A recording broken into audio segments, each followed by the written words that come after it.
talk to you for a second? Go ahead.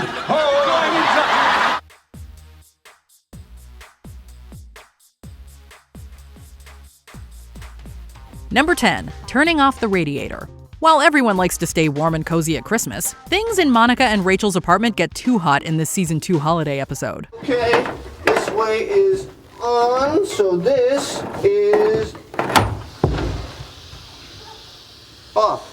When Ross accidentally breaks the knob on the radiator, the apartment becomes a sauna, and nobody knows how to fix it. The place is full of partygoers, one of whom is the building's super, and yet none of them know that apparently you can turn off the radiator from underneath. Holy crap, is it hot in here? Really?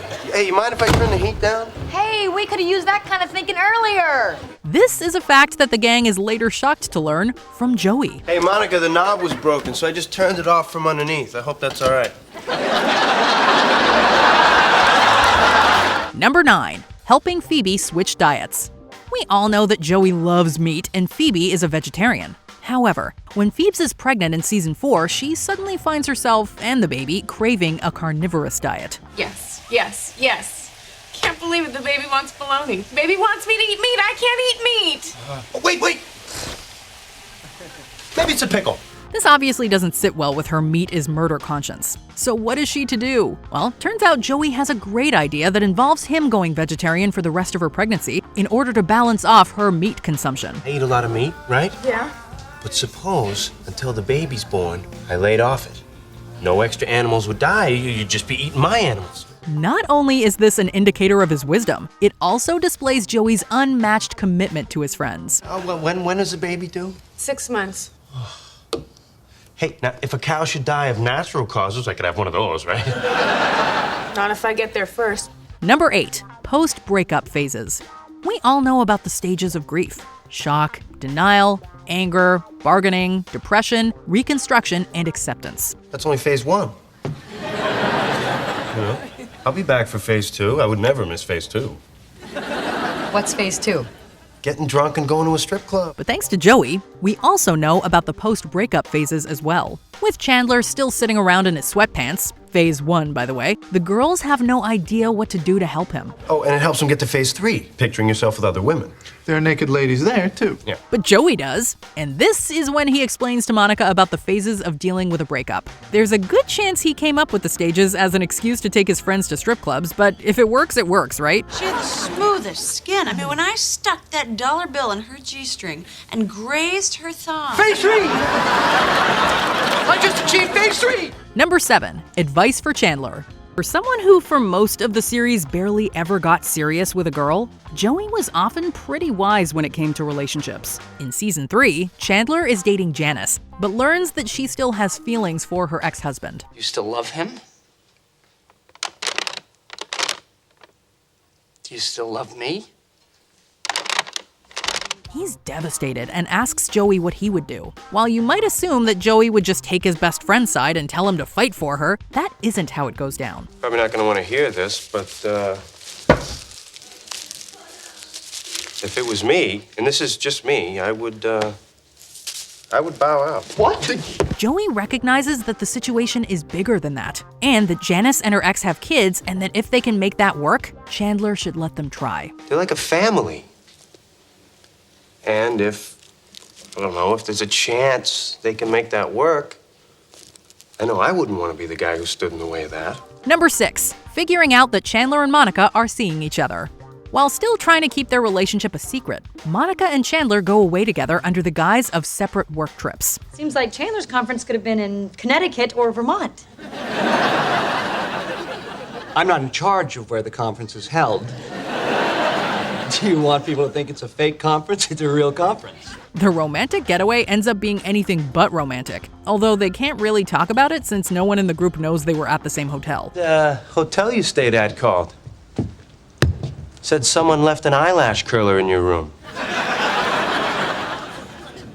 Yes, that was mine. However, when pieces of their individual trip stories come out, Joey puts 2 and 2 together and realizes what's happening, which is even more surprising given that we're not sure he could literally add 2 and 2 together that fast. The reason we didn't tell anyone was because we didn't want to make a big deal out of it.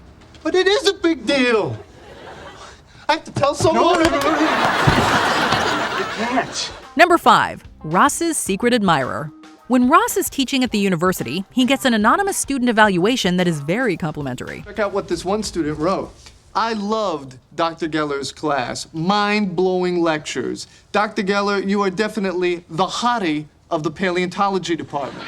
He's obviously flattered and intrigued as to which student is so enamored by him. But given that the evaluations are anonymous, he knows that there's no way to determine who they might be. Or at least that's what he assumes. Evaluations are all anonymous. Hey, do you still have their final exams? Yeah. Oh, because you could just match the evaluation to the exam with the same handwriting, and boom, there's your admirer. Without missing a beat, Joey provides Ross with a simple, dare we say brilliant way to figure out which of his students thinks he's the hottie of the paleontology department. A hot girl's at stake, and all of a sudden he's Rain Man. Number 4. Jellyfish advice.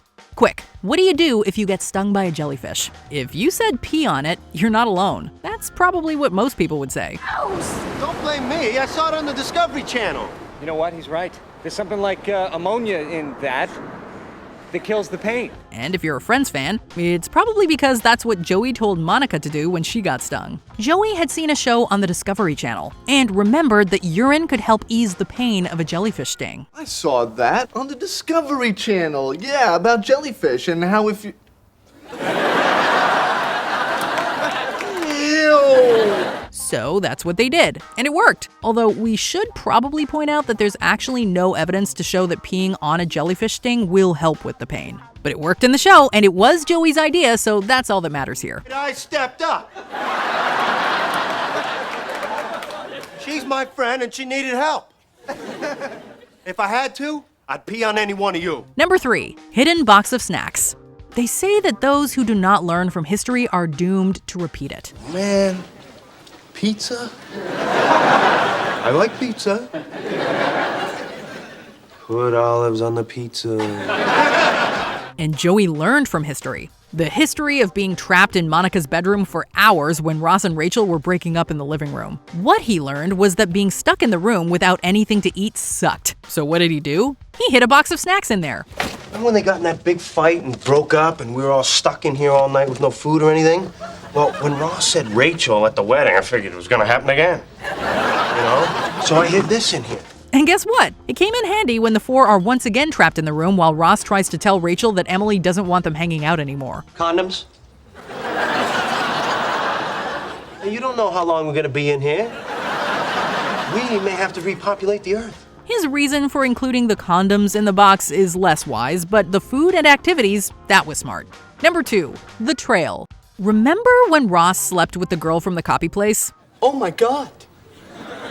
Yeah, we figured when we couldn't find you, you'd gone home to make up with Rachel.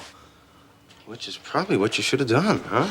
No, we're not going to debate the question of whether he and Rachel were on a break or not. We bring it up in order to point out Joey's words of wisdom to his friend. Right. Okay, now, we just have to make sure she doesn't find out some other way. Did you think about the trail? You see, Ross feels so bad about what happened that he hasn't considered all the details about the aftermath of his actions. But Joey has. Trail from the woman you did it with to the woman you hope never finds out you did it. You always have to think about the trail. And it all comes down to the trail, the path that leads from what he did back to Rachel, a trail that Ross isn't able to cut off before word reaches her. Before we unveil our top pick, here are some honorable mentions. Good deeds. We're still trying to think of a selfless good deed. It was a really nice thing and all, but it made you feel really good, right? Yeah, so? Well, it made you feel good, so that makes it selfish. Look, there's no unselfish good deeds, sorry. Whom? His confidence makes it even better. That we're having a baby, and it's not doesn't matter who came on to who. Whom? That's right. Wednesday at 11:30. He makes a very good point. Maybe it's a universal thing. Yeah, or maybe it's because you're all hanging around here at 11:30 on a Wednesday.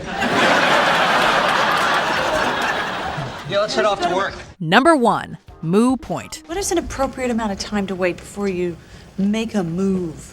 Oh, I'd say about a month. Really? Let's say 3 to 4. Half hour.